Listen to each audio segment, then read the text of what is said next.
My name is Sara Peel and I'm from Melbourne, Australia.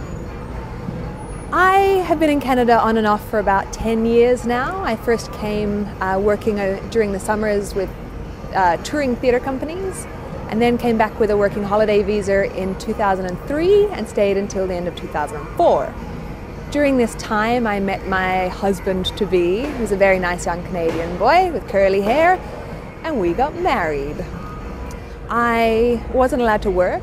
We applied for my residency, and in that time I was allowed to stay in Canada, but I wasn't allowed to work.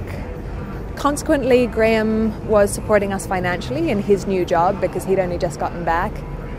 And we had to share an apartment with two boys boys are gross, I don't know if you've noticed this. So that was really difficult. It was difficult because we didn't have a lot of money to go out very often. And I'd left all of my friends and my career and everything I sort of knew and loved.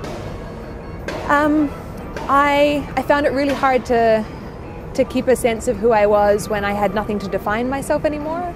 After a year, I got my working visa to Canada. It came in the post and I cried like a big baby. And then my husband cried like a big baby because he is a big baby.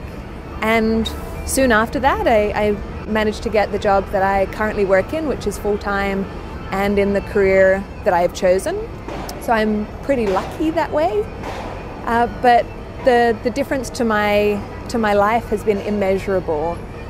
I finally was able to contribute something to my relationship in terms of financially, and as a relationship we were able to start putting roots down in a way that we weren't when I wasn't working. And that sort of happened over the last 2 years. As slowly I met more people, and I met people through my work, and I met people through my friends and their friends, and I really value that now, and I want to, I've made an effort to get to know my neighbours. I say a cheery hello. Sometimes I shovel their walk, which I shouldn't have to do, by the way, because it shouldn't snow so much.